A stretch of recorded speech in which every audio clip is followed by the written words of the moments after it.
আজকে ক্রাইমের যে সত্য ঘটনাটা শুরু করছি সেটা উত্তরপ্রদেশের একটা ঘটনা। মেরঠ জেলার জাগৃতি বিহার নামের একটা এলাকায় প্রেম সঙ্গম নামের একটা কলোনিতে থাকতো সেখানকার পাওয়ার কর্পোরেশনের একজন রিটায়ার্ড ইঞ্জিনিয়ার। তার নাম ছিল প্রেমবীর সিং, বয়স ছিল তার 65 বছর। তার স্ত্রীর নাম সন্তোষ দেবী, তার বয়স ছিল 62 বছর। তাদের 3 ছেলে মেয়ে।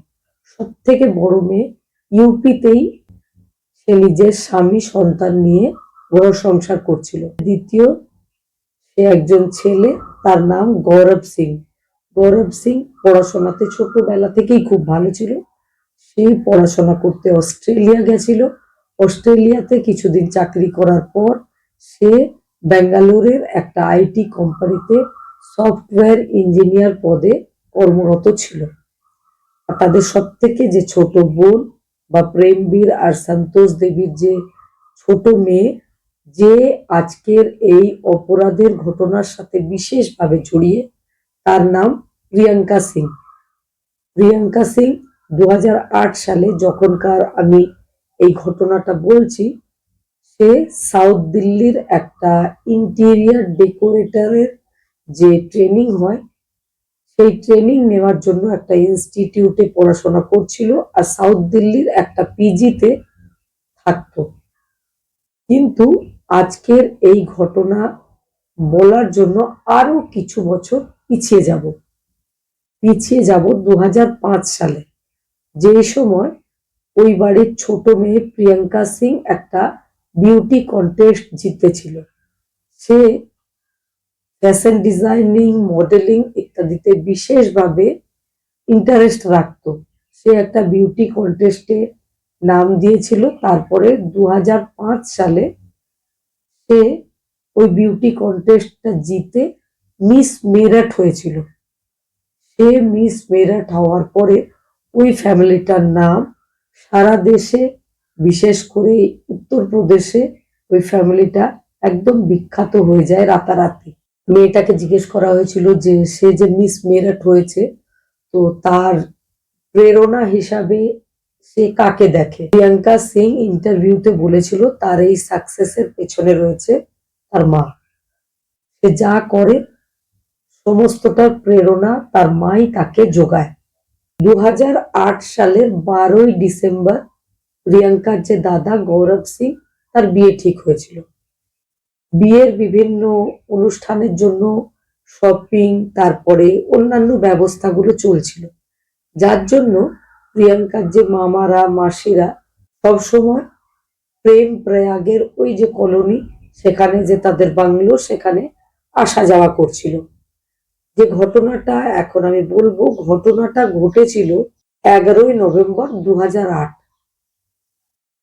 প্রিয়াঙ্কার মা সন্তোষ দেবীকে তার ছোট বোন, যার নাম ছিল মঞ্জুলতা, সে বিশেষ কোনো দরকারে সকাল থেকে বারবার কল করছিল, কল রিসিভ হচ্ছিল না। সে তখন একটু চিন্তা তো করছিলই, কিছুটা দূরেই তার বাড়ি ছিল। সে নিজের দিদির বাড়িতে চলে এসেছিল। আসার পরে দেখে দিদির বাড়িতে একটা তালা বন্ধ রয়েছে। সে আশেপাশের প্রতিবেশীদেরকে জিজ্ঞেস করেছিল যে আমার দিদি, আমার জামাইবাবু যারা এই বাড়িতে থাকে, তারা কোথায় গেছে। তো আশেপাশের লোকজনেরা বলেছিল যে কালকে রাত্রির পর্যন্ত তাদেরকে আমরা দেখেছি, তারপরে কিন্তু আর দেখতে পাইনি। বাইরের নিউজ পেপার, দুধের প্যাকেট সবটাই রাখা ছিল। এই ব্যাপারটাতেও লোকজন অবাক হয়েছিল। তাহলে কি তারা বাড়িতে নেই? বাড়িতে নেই বলেই হয়তো দরজা খুলে তারা দুধ, পেপার ইত্যাদি বাড়ির ভেতরে নিয়ে যায়নি।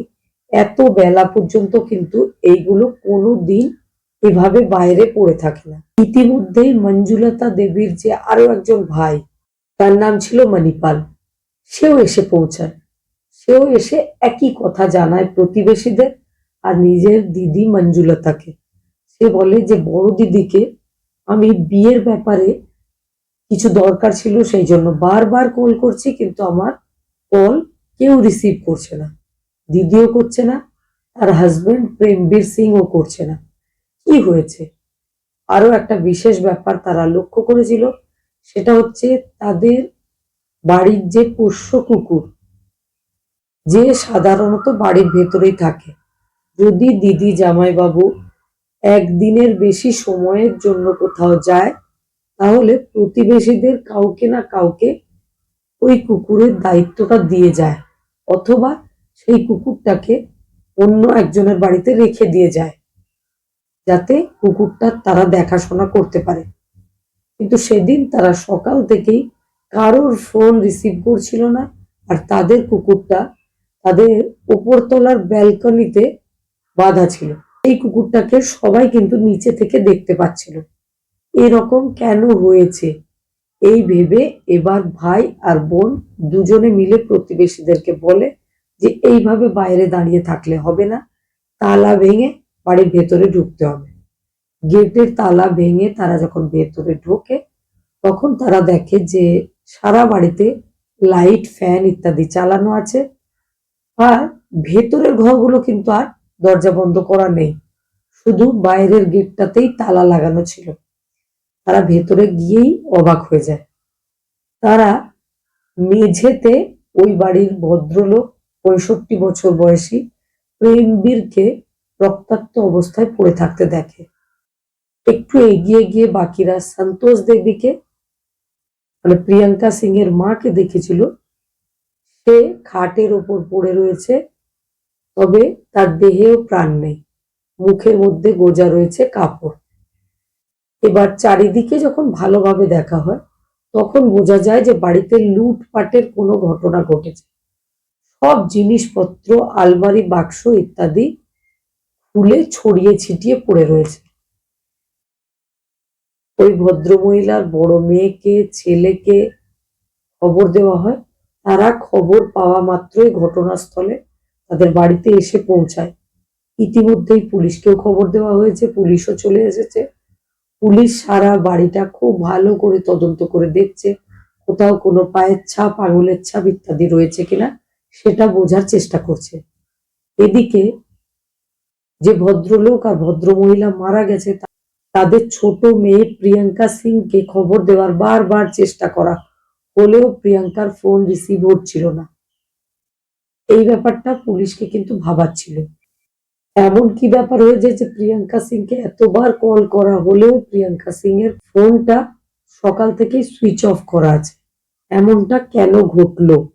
তো ভদ্রলোক আর ভদ্রমহিলার ছেলে মেয়েরা আসার পরে, সবকিছু দেখার পরে তারা পুলিশ টিমকে জানিয়েছিল যে তাদের বাড়ি থেকে 50,000 টাকা মতো ক্যাশ, 8 লাখ টাকার ফিক্সড ডিপোজিটের কাগজ, বেশ কিছু গয়না, আর তাদের বাবা একটা উইল তৈরি করেছিলেন নিজের সম্পত্তি কাকে কিভাবে তিনি দিতে চান সেই ব্যাপারে, সেটাও কিন্তু তাদের আলমারিতে ছিল বলেই তারা জানতো, কিন্তু সেই মুহূর্তে সেটাও ছিল না। তাহলে যারা এসেছিল লুটপাটের উদ্দেশ্যে, তারা ওই সমস্ত জিনিস নিয়ে চলে গেছে। স্বামী স্ত্রী দুজনের শরীরে অসংখ্য আঘাতের চিহ্ন ছিল, গলায় চেপে দেওয়া হয়েছিল। স্ত্রীর মুখের ভেতরে তাদেরই বাড়ির একটা পায়জামার টুকরো গোজা ছিল। স্বামী আর স্ত্রীর মারা যাওয়ার মধ্যে 1 ঘন্টা সময়ের ব্যবধান ছিল। প্রথমে ভদ্রমহিলাকে মারা হয়েছিল, তারপরে ভদ্রলোককে মারা হয়েছিল। ভদ্রলোকের মাথাটা দেওয়ালে ঠুকে দেওয়া হয়েছিল, সেটারও চিহ্ন সেখানে পাওয়া গেছিল। বারবার যখন পুলিশ ছোট মেয়েকে কল করছিল, কিন্তু তার ফোনে সুইচ অফ ছিল। ছোট মেয়ে যে পিজিতে সাউথ দিল্লিতে থাকতো, সেখানে খবর নেওয়ার পরে জানা যায় বেশ কিছু মাস থেকে সে ওই পিজিতে থাকেও না। এবার ছোট মেয়ের ফোনের লোকেশন, কল ডিটেল ইত্যাদি পুলিশ চেক করছিল, কারণ সে কল রিসিভ করছিল না। পুলিশের তার উপর সন্দেহ হচ্ছিল। লোকেশন চেক করার পর দেখা যায় যে রাত্রে এই ঘটনা ঘটেছে, সেই রাত্রে ওই ভদ্রলোক আর ভদ্রমহিলার ছোট মেয়ে প্রিয়াঙ্কা সিং এর ফোনের লোকেশন ওই এরিয়াতেই দেখাচ্ছিল। পরবর্তীকালে যখন ফোনটা সুইচ অফ হয়ে গেছিল, তারপরেও কিন্তু ওই ফোনটার লোকেশন ওই এরিয়া থেকে 10 কিলোমিটার দূরে টিপি কলোনি নামের একটা জায়গাতে দেখাচ্ছিল। এবার পুলিশের মনে হয় যে যদি ওই মেয়েটা খবর পেয়ে যায় যে পুলিশ তাকে খুঁজছে, তাহলে হয়তো সে সাবধান হয়ে যেতে পারে, সে পালিয়ে যেতে পারে। সেই জন্য পুলিশ সবজিওয়ালার মতো সেজে টিপি কলোনির সেই এরিয়াতে যায় যেখানে ওই বাড়ির মেয়ে প্রিয়াঙ্কা সিং ছিল বলে পুলিশ টিমের মনে হয়েছিল। সেখানে যাওয়ার পরে সত্যি সত্যি পুলিশ যেমনটা ভাবছিল তেমনটাই হয়েছিল। একটা ঘরে ভাড়া নিয়ে টিপি কলোনিতে প্রিয়াঙ্কা সিং নিজের এক বন্ধু অঞ্জুর সাথে থাকতো। সবজিওয়ালা হিসাবে পুলিশ টিম সেখানে গিয়ে অ্যারেস্ট করেছিল তাদের দুজনকে। তারপরে তাদের জিজ্ঞাসাবাদ শুরু হয়ে যায়। সারা রাত জিজ্ঞাসাবাদ করার পরেও প্রিয়াঙ্কা সিং কিন্তু একটাও কথা বলেনি। তবে ওই পুলিশদের মধ্যে একজন অফিসার প্রিয়াঙ্কা সিং এর মাথায় হাত রেখে বলেছিল, যা সত্যি তুমি সবটা বলে দাও, কারণ তুমি আমার মেয়ের মতো। এই কথাটা শোনার পরে প্রিয়াঙ্কা কাঁদতে শুরু করে। কাঁদতে কাঁদতে সে সব ঘটনাটা পুলিশ টিমকে জানিয়েছিল। সে যেটা জানিয়েছিল সেটা এবার বলবো। প্রিয়াঙ্কা সিং বলেছিল সাউথ দিল্লির একটা ইন্টেরিয়ার ডেকোরেটিং এর যে ইনস্টিটিউট আছে সেখানে সে ভর্তি হয়েছিল। ভর্তি হওয়ার পরে একটা পিজিতে থাকতে শুরু করেছিল। তার পিজিতে তার রুমমেট ছিল অঞ্জলি নামের একটা মেয়ে। অঞ্জলি আর প্রিয়াঙ্কা দুজন সেম রুমে থাকতো, তবে তাদের মধ্যে খুব একটা বন্ধুত্ব ছিল না, শুধু হাই হ্যালো ইত্যাদি সম্পর্ক ছিল। দুজনে সেম কলেজে সেম ইয়ারের ছাত্রী ছিল। একদিন প্রিয়াঙ্কা খুব দেরিতে বাইরে থেকে ফিরে এসেছিল। অঞ্জু তার জন্য খুব চিন্তা করছিল। অঞ্জু দরজা খুলে দিয়ে খুব বকাবকি করেছিল প্রিয়াঙ্কাকে, যে এরকম কেউ করে নাকি, এত দেরি করো কেন, দিল্লি সেফ নয় মেয়েদের জন্য, তোমার উচিত আলো থাকতে থাকতে পিজি রুমে ফিরে আসা। এই যে কেয়ারিং ব্যাপারটা খুব ভালো লেগেছিল প্রিয়াঙ্কা। তারপরে অঞ্জু একবার খুব অসুস্থ হয়েছিল। এতটা অসুস্থ হয়েছিল যে সে বাড়ি যেতে পারেনি। বিছানা থেকে সে উঠতেও পারতো না, এতটাই দুর্বলতা ছিল। সেই সময় তার বান্ধবী বা তার রুমমেট প্রিয়াঙ্কা তার টেক কেয়ার করেছিল, তাকে খাইয়ে দিয়েছিল, তাকে স্নান করিয়েছিল, নিজে হাতে তার জামা কাপড় পাল্টে দিয়েছিল, খুব যত্ন করে তাকে সারিয়ে তুলেছিল। এই যে দুটো ব্যাপার দুজনের দুজনকে আরো বেশি গভীর বন্ধু করে তুলেছিল। তারা দুজন দুজনের বেস্ট ফ্রেন্ড হয়ে গেছিল। তারপর থেকে তারা যখন যেখানে যেত একসাথে যেত, একসাথে বেড়াতে যেত, মুভি দেখতে যেত, কলেজে যেত, একসাথে কোথাও আউটিং এ যেত, খাওয়া দাওয়া করতো। দুজন দুজনকে খুব ভালোবেসে ফেলেছিল। তারপর দুজন আলোচনা করে যে আমাদের যদি পড়া শেষ হয়ে যায়, তারপর বিয়ে হয়ে যাবে, আলাদা আলাদা জায়গায় বিয়ে হয়ে যাবে, তাহলে খুব বাজে হবে। আমাদের দুজনের যদি একই বাড়িতে থাকার একটা চান্স হয়ে যায় তাহলে কিন্তু খুব ভালো হবে। তখন অঞ্জু নিজের থেকে 5 বছরের ছোট ভাই অজয়েন্দ্রের একটা ফোন নাম্বার দিয়েছিল প্রিয়াঙ্কাকে। বলেছিল এই ফোনে কথা বলে বলে তুমি প্রেম করতে শুরু করো আমার ছোট ভাইয়ের সাথে। তোমার থেকে সে অনেকটাই ছোট, কিন্তু তোমাদের দুজনের মধ্যে প্রেমের সম্পর্ক হোক আমি চাই। তারপরে তোমাদের দুজনের যখন বিয়ে হয়ে যাবে তখন প্রিয়াঙ্কাও অঞ্জুর বাড়িতে এসে থাকতে পারবে, কারণ অঞ্জুর ভাই অজয়েন্দ্রের সাথে প্রিয়াঙ্কার বিয়ে হয়ে যাবে। এই প্ল্যানিং মোতাবেক প্রিয়াঙ্কা দুবেলা প্রথমে তার ভাইকে বলে যে মিসড কল, তারপরে কথা বলতে শুরু করে, যেমনটা অনেক সময় হয়। অজয়েন্দ্রের সাথে ফোনের কথায় প্রিয়াঙ্কার প্রেম হয়েছিল। প্রিয়াঙ্কার তরফ থেকে নয়, শুধু অজয়েন্দ্রের তরফ থেকে হয়েছিল। আর প্রিয়াঙ্কা নাটক করছিল। নাটক করতে করতে এক সময় তারা দুজনে ঠিক করে যে তারা কোর্ট ম্যারেজ করবে। তারা কোর্ট ম্যারেজ করে। কোর্ট ম্যারেজের পরে অজয়েন্দ্র প্রিয়াঙ্কাকে নিয়ে নিজের বাড়িতে চলে এসেছিল। বাড়িটা ছিল উত্তরপ্রদেশের আমরোহা জেলার একটা গ্রামে। অঞ্জুও নিজের বাড়িতে এসে থাকছিল। অঞ্জুর সাথে প্রিয়াঙ্কার অতিরিক্ত ভাব ভালোবাসা, যেটা বাড়ির লোকজনেদের দেখে একটু অদ্ভুত লাগছিল। কারণ তাদের মনে হচ্ছিল যে দুটো বান্ধবীর মধ্যে এই ধরনের সম্পর্ক হতে পারে না। তারা দুজনে হয়তো লেসবিয়ান, তাই জন্য তাদের মধ্যে একটু অদ্ভুত ধরনের বন্ধুত্ব রয়েছে। প্রিয়াঙ্কার মা বাবা যখন খবরটা পায় যে প্রিয়াঙ্কা তাদেরকে কিচ্ছু না জানিয়ে নিজের থেকে ছোট একটা ছেলের সাথে বিয়ে করে তার বাড়িতে গিয়ে থাকছে, প্রিয়াঙ্কার বাবা প্রিয়াঙ্কার মা সম্মান নষ্ট হয়েছিল।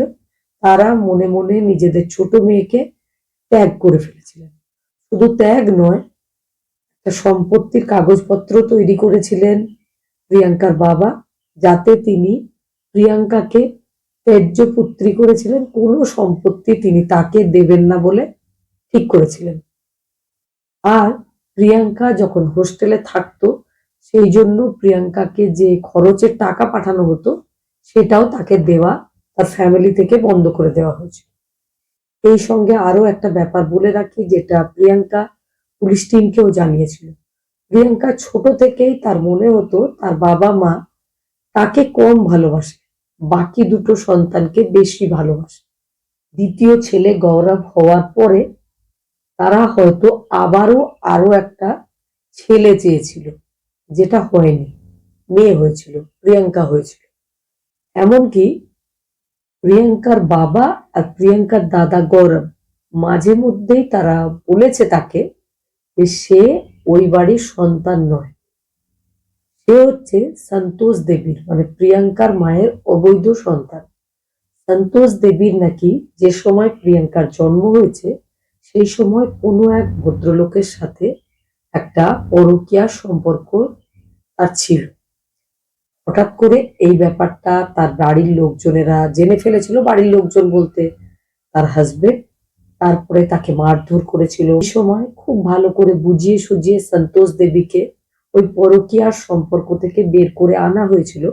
তবে সেই সময় তিনি প্রেগনেন্ট হয়েছিলেন। তারপরে প্রিয়াঙ্কার জন্ম হয়েছিল, যার জন্যে সন্তোষ দেবীর হাজবেন্ড প্রেমবীর সিং, প্রিয়াঙ্কার বাবা, সব সময় মনে করত যে প্রিয়াঙ্কা তার সন্তান নয়। যে ভদ্রলোকের সাথে তার স্ত্রীর পরকীয়ার সম্পর্ক ছিল, এই সন্তান তারই সন্তান। প্রেমবীর সিং এর মনে হতো যে প্রিয়াঙ্কা যে যে অভ্যেসগুলো রয়েছে একটাও তার মতো নয়। প্রিয়াঙ্কাকে যেহেতু তিনি একটা অবৈধ সন্তান বলে মনে করতেন, একটু রেগে গেলে, প্রিয়াঙ্কা একটু কিছু ভুল করলে প্রিয়াঙ্কাকে তিনি ওই কথাটা বলে গালাগালি করতেন। প্রিয়াঙ্কার সেই জন্য বাড়িতে থাকতে ভালো লাগতো না। সে যে কোনো রকম ভাবে ওই বাড়ির বাইরে থাকতে চাইতো। সেই জন্য 12 পাস করার পরে সে কোথাও না কোথাও বাইরে কোনো না কোনো হোস্টেলেই টাইম কাটিয়েছে। এমনকি বড় হওয়ার পর তার দাদাও যখন তার উপরে রেগে যেত, তখন সেও তাকে ওই বাড়ির নাজায়েজ ওলাদ বা অবৈধ সন্তান বলে ডাকত। এবার প্রিয়াঙ্কা নিজের বান্ধবী অঞ্জুর সাথে থাকবে বলে বিয়ে করে ফেলেছিল। তারপর থেকে তাকে টাকা দেওয়া বাড়ি থেকে বন্ধ করে দেওয়া হয়েছিল। এদিকে প্রিয়াঙ্কার যে হাজবেন্ড অজয়েন্দ্র, সে বুঝতে পেরেছিল যে নাটক করে তার সাথে বিয়ে করা হয়েছে। প্রিয়াঙ্কা আসলে তার দিদির বান্ধবী, তার দিদির সাথে থাকার জন্য তাকে বোকা বানিয়ে বিয়ে করেছে। এই সমস্ত ব্যাপারটা যখন সবাই জানতে পারে, অজয়েন্দ্রের বাড়ির লোকজন বুঝিয়ে সুঝিয়ে ডিভোর্সের ব্যবস্থা করেছিল। এবার প্রিয়াঙ্কা আর অঞ্জু ওই বাড়ি থেকে বেরিয়ে চলে এসেছিল, কারণ তাদের বাড়ির লোকজনও চাইছিল না ওই দুটো মেয়েকে ওই বাড়িতে রাখতে। তারা বেরিয়ে চলে আসার পর সাউথ দিল্লিতে যেখানে তারা থাকতো সেখানে থাকার প্রচুর খরচ, যেটা তারা চালাতে পারছিল না। সেই জন্য তারা প্রিয়াঙ্কার বাড়ির থেকে 10 কিলোমিটার মতো দূরে পিপি কলোনিতে একটা ছোট্ট ভাড়া ঘর নিয়ে দুজন থাকতে শুরু করে। দুই বান্ধবী থাকছিল। প্রিয়াঙ্কা কিন্তু নিজের বান্ধবী অঞ্জুকে বলেছিল যে তার বাবার কাছে প্রচুর সম্পত্তি রয়েছে, আর সম্পত্তি নাই বা থাকুক, বহুদিন থেকে তার বাবা মা তাকে কোনো খরচের টাকা দিচ্ছে না। বাবা মায়ের কাছে ক্ষমা চেয়ে টাকা চাইলে হয়তো তারা আবার মাসে মাসে যে টাকাটা দিত সেটা দিতে শুরু করবে। সেই জন্য তারা দুজনে 10 নভেম্বর রাত্রিবেলায় 8:30টার সময় এসেছিল নিজেদের বাড়িতে। দুই বান্ধবীকে দেখে মা খুব খুশি হয়েছিল। নিজের মেয়েকে তিনি অনেকদিন পর দেখছিলেন। হাসি মুখে দরজা খুলে দিয়েছিলেন, মেয়েকে বসিয়েছিলেন, মেয়েকে জল দিয়েছিলেন। তারপরে তারা গল্প করছিলেন। এমন সময় মেয়ে মাকে বলে যে, কিছু টাকার দরকার, তোমরা একদম টাকা দেওয়া বন্ধ করে দিয়েছো। আমার টাকা দরকার, তাই আমি বাড়িতে এসেছি। টাকার কথা শোনা মাত্র মা বলে যে, না, আর যাই হোক, তোর বাবা তোকে আর টাকা দেবে না, কারণ তুই এই পর্যন্ত অনেক ভুল করেছিস। কথাটা শোনার পরে প্রিয়াঙ্কার খুব রাগ হয়, কিন্তু সে নিজেকে সংযত করে রেখেছিল। বসে বসে মাকে বোঝাবার চেষ্টা করেছিল। কিন্তু সেদিন রাগের মাথায় তার মাও তাকে বলেছিল যে, তোর বাবা ঠিকই বলে, তুই এই বাড়ির অবৈধ সন্তান, তোর বাবার সন্তান নয়। বাকি দুজন যারা তোর বাবার সন্তান তারা কিন্তু খুব ভালো, তাদের নেচার খুব ভালো, ব্যবহার খুব ভালো, তারা পড়াশোনা করে, তারা এসব উল্টোপাল্টা কাজ করে না। তুই সত্যি একদম ভালো মেয়ে নয়, তুই এক্ষুনি আমার বাড়ি থেকে বেরিয়ে যা। এই অবৈধ সন্তান কথাটা সব থেকে বেশি অপছন্দের ওয়ার্ড ছিল প্রিয়াঙ্কার। সেটা সে কিন্তু পুলিশ টিমকে আলাদাভাবে জানিয়েছিল। নাজায়েজ অলাদ বা অবৈধ সন্তান, এই ওয়ার্ডটা শুনলেই প্রিয়াঙ্কার মাথায় আগুন জ্বলে উঠত। সেদিনও সেটাই হয়েছিল, কারণ তার মা তাকে রাগের মাথায় বারবার ওই নামটা দিয়েই ডেকেছিল। সে মায়ের গলা চেপে ধরেছিল, মা যাতে চিৎকার না করতে পারে, কারণ মায়ের সাথে ওই দুজন কথা বলছিল বলে বাবা নিজের ঘরেই ছিল, ওই ঘরের দিকে এগিয়ে আসেননি। আর বাবা ওই মেয়ের সাথে কথা বলতে চাইছিলেন না। যাই হোক, মায়ের গলা চেপে ধরে তাকে যখন মেরে ফেলা হয়, তারপরে ওই দুজন মেয়ে ভদ্রলোকের রুমে, যেখানে বাবা ছিল, সেখানে গেছিল। সেখানে গিয়ে একই রকম ভাবে হামলা করে, কারণ যখন তারা মাকে মেরে ফেলেছিল তারপরেই তারা ঠিক করে ফেলেছিল যে বাবাকেও আর বাঁচিয়ে রেখে লাভ নেই, তাকেও মেরে ফেলতে হবে, মেরে ফেলে এখান থেকে চলে যেতে হবে। প্রায় 1 ঘন্টা পর তারা প্রেমবীর সিং এর উপর হামলা করেছিল, আঘাত করেছিল, বাড়ি পড়ে থাকা কাঁচি দিয়ে গলায় আঘাত করেছিল, তাকে মেরে ফেলেছিল। মেরে ফেলার পর যেহেতু ওই বাড়ির মেয়ে সেহেতু সে আলমারি খুলে বা যেখানে যেখানে জরুরি টাকা পয়সা গয়না জিনিসপত্র থাকতো সেগুলো সব নিয়ে নিয়েছিল। এমনকি সেই কাগজপত্র যাতে তার বাবা সম্পত্তি কাকে কাকে দেবেন বলে ঠিক করেছিলেন সেগুলোও সব নিজেদের ব্যাগে নিয়ে নিয়েছিল। নেওয়ার পরে বাড়ির পোষা কুকুরকে ছাদে বেঁধে দিয়েছিল। কুকুর কিন্তু সমস্ত ব্যাপারটা নিজের চোখের সামনে হতে দেখেছিল, কিন্তু ওই মেয়েটাও যেহেতু ওই বাড়িরই একজন, কুকুর কিচ্ছু বলেনি। ওই সমস্ত ঘটনা ঘটিয়ে তারা বাইরের গেটে তালা দিয়ে সেখান থেকে চলে গেছিল। তবে পুলিশ তার লোকেশন ট্রেস করে পুরো ব্যাপারটা জানতে পারার পর তাকে তো অ্যারেস্ট করেই ছিল। তারপরে দুজনেই নিজেদের অপরাধ স্বীকার করেছিল। 16 নভেম্বর 2008 সাল থেকে তারা দুজন জেলেই ছিল। 6 বছর 6 মাস 18 দিন ঘটনার বিচার চলেছিল। 28 মে 2025 তাদের সাজা ঘোষণা হয়। তাদের দুজনকে আজীবন কারাদণ্ডে দণ্ডিত করা হয়েছিল। 756 দিন জেলে থাকার পরে প্রিয়াঙ্কা জামিন পেয়েছিল, তবে অঞ্জু জামিন পায়নি। কিন্তু প্রিয়াঙ্কা যতদিন বাইরে ছিল সব সময় চেষ্টা করেছিল কিভাবে তার বান্ধবী অঞ্জুকে জেল থেকে জামিনে মুক্তি পাওয়ানো যায়। তারপরে লোয়ার কোর্ট থেকে 2015 সালে দুজনকেই আজীবন কারাদণ্ডে দণ্ডিত করা হয়েছিল। তারপর আবার 2025 সালে হাইকোর্ট থেকে আবারও তাদের দুজনকে আজীবন কারাদণ্ডে দণ্ডিত করা হয়েছিল। তবে একটা বিশেষ ব্যাপার, দুই বন্ধুকে সব সময় সেম জেল আর সেম ব্যারাকে রাখা হয়েছিল। সেই জন্য তাদের দুজনের যেন মনেই হতো না যে তারা জেলে রয়েছে। তারা একদম নর্মাল ভাবে দুজন দুজনের আজও একই রকম ভাবে একই সাথে একই ব্যারাকে থাকে, আর দুজন দুজনের এখনো খুব প্রিয় প্রিয় বান্ধবী।